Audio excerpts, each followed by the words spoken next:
నిలదీయటం అనేది నా ఉద్యోగ ధర్మం, నేను చేయాల్సినటువంటి విధి.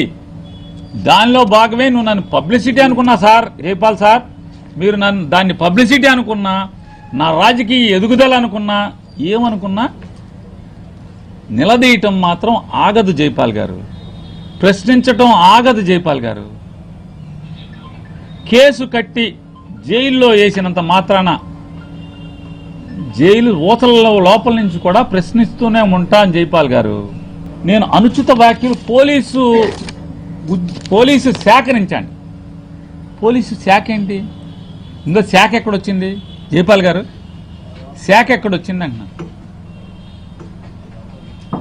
నేను మొన్న పామర్లో కూడా చెప్పా, మాలో ఎలా అయితే రాజకీయ నాయకుల్లో ఎలా అయితే తప్పుడు వాళ్ళు కొంతమంది ఉన్నారో,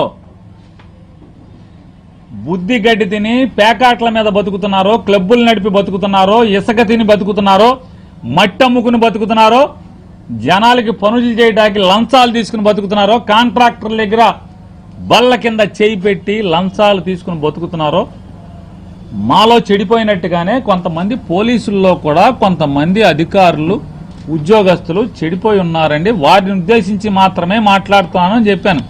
అంటే మీలో చెడిపోయినా కూడా మేమేం మాట్లాడకూడదు ఎవరిని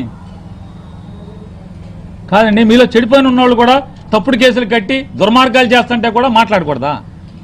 అది శాఖకి సంబంధం ఏమవుతుంది? కృష్ణా జిల్లాలో దాదాపుగా 3,500 నుంచి 4,000 మంది పోలీస్ శాఖలో పనిచేస్తున్నారు. అందరూ జైపాల్ గారు లాగా నీతిగా, నిక్కచ్చిగా, నికార్సుగా.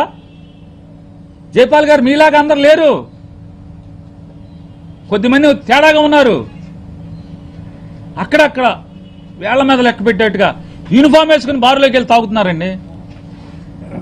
నీలాగా నిక్కచ్చిగా ఎవరు లేరు జైపాల్ గారు. నువ్వేమనుకుంటున్నావు? అంతా నేనే అనుకుంటున్నావు. మీకులాగా అందరూ ఉంటలా పోలీస్ వ్యవస్థలో. మాలో చెడిపోయినట్టే మీలో కూడా కొంతమంది తేడాగా ఉన్నారు. కొద్దిమంది భయం కూడా లేకుండా, అంటే ఉద్యోగం, విధి నిర్వహణ, నెత్తి మీద సింహం, భుజం మీద సింహం అంటే కూడా భయం లేకుండా కొంతమంది పనిచేస్తున్నారు. అధికారంలో ఉన్న వారికి తొత్తులుగా పనిచేస్తున్నారు కొంతమంది. అప్పుడు మాట్లాడతారండి. బాధ కలిగినోడు, గాయపడ్డాడు, అన్యాయానికి గురిగా పడినోడు నిలదీస్తాడు. అతన్ని నిలదీస్తే మొత్తం మా 4,000 మందిని నిలదీసినట్టు అంటే ఇక భగవంతుడే కాపాడాలి జైపాల్ గారు మిమ్మల్ని. ఇలా మీరు భావనలోకి తీసుకుని ఇలా మీరు మాట్లాడితే కనుక భగవంతుడు చెప్తే ఎవరు కాపాడలేరు.